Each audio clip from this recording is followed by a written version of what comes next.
Absolutely love the film. I keep trying to find the right word to describe it with, and the only thing that really comes to mind is unhinged and in the best possible way. How much of that came from the first draft of the script? How much did you let loose, or did you sort of find it during shoot for improv? I'll say I genuinely wrote an unhinged thing because I thought it was just going to be a joke and there was no intention of getting this thing made ever. And then, my brother Isaiah, co-director, is a different type of unhinged. So when he joined, it just became its own sort of like Yeah, monster, pretty. I Yeah, guess. it's What, like okay, what do you feel? it was like there was a lot in the script, of course. Like, yeah, Yasser set a tone, I would say, and many of the things from the script carried over into the movie. Like a lot of the jokes, are from those drafts. But when we got on set, or we look at changes that needed to be made on the day, and things of that nature, I don't know. I felt like it was I would say like Yasser's script was a roux of a gumbo that ended up just being insane, and it was we were able. I guess we were able to kind of enable each other, and we never really got an opportunity to do that because as much as we've worked together in some capacity, we've actually never written. I mean, outside of like the NBA awards, I think like never really sat in a room together and wrote together. Um, so this was like kind of the first opportunity where we were both in charge of like what do we think is the funniest possible version of this. And like I said, the base of that was Yasser's very funny unhinged script, and then again, it kind of enabled me on set and Yasser on set and whoever, even like Darcy or Paul Reiser or Susan or whoever would chime in with some stuff. And if it seemed like they're like, I don't know if this is too insane, we'd be like, let's do it. You know what I mean? Um, so it was kind of a mixture of both, but with like a really good base from the actual draft. I mean, yes, so you said that you never thought this film would get made, but you've pulled together a great cast for it.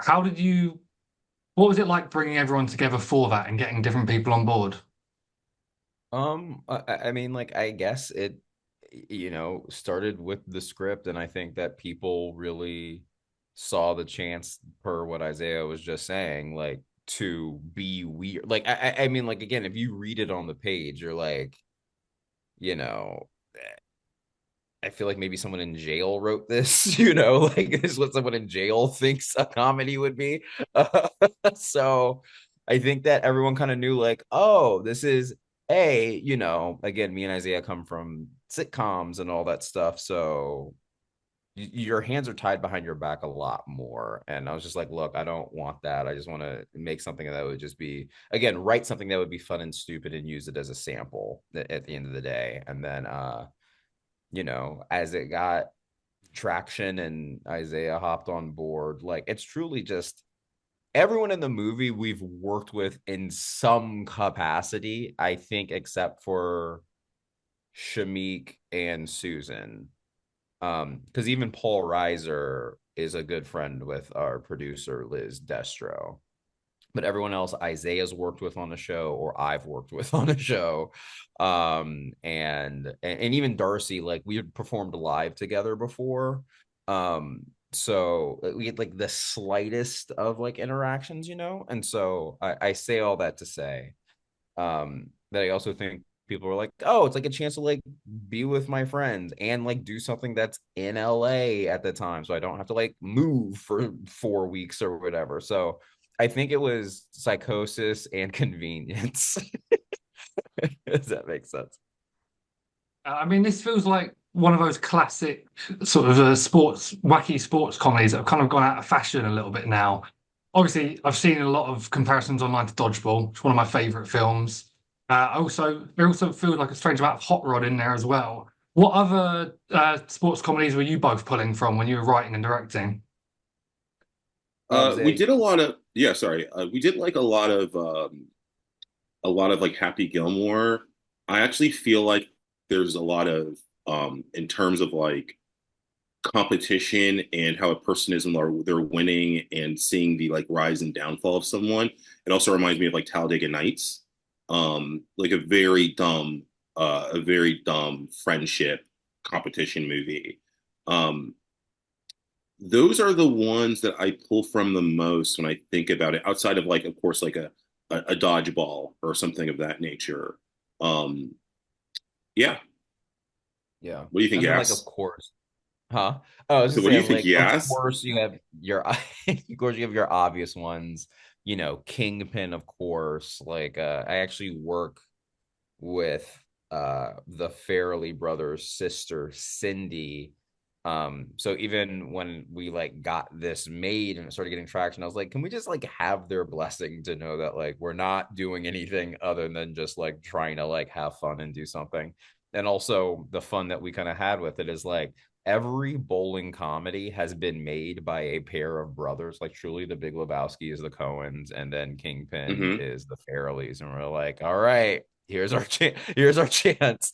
um in terms of like sports films, like Isaiah kind of named the ones that we have, but we pulled a lot from like Boogie Nights, like the idiocy of like Dirk Diggler just literally being a moron and becoming like the biggest porn star on earth truly is Walt just in the world of Yeah, bowling. getting Like yeah, getting just sucked into a very weird world you didn't think. Like he also started. Dirk Diggler also started cleaning dishes. Like that was his right, first job as exactly. well. You know. Exactly. So there's actually references in there that like some people would be like, oh, I don't see how this exactly is punch drunk love, but like we respect you for using it as an inspiration. Our not to sound too pretentious, but like the inspirations really did come from everywhere. And then like Yeah. actual athletes, I mean, there's like there's references to Kobe Bryant and even like LaMelo Ball. Like, I mean, there's just like weird, dumb things that were just like, and then for a second, we actually had a very fun LaMelo Ball scene where he got LaMelo had a tattoo of Walt's name. Yeah. Yeah. I forgot about that. That was The studio hilarious. did Yeah. not like it. Um, but there's just Oh, dude, something that was so funny funny. about being like a young athlete with money that like that was pulled from the real world as well, outside of just Yeah. movies. Yeah, and like the promise of like not knowing what you're going to be and then becoming something, and the promise of what you could become, and kind of squandering that on your way to the top. It's just like a tale as old as time with like a lot of with a. I mean, you could directly say that about at least Leangelo Ball. Right. Oh, that is So so you see, I wouldn't be doing my job if I didn't ask. I know you're also a massive Marvel fan, and you are attached to write some of Armor Wars as well. Is that still going on? Is that still in development?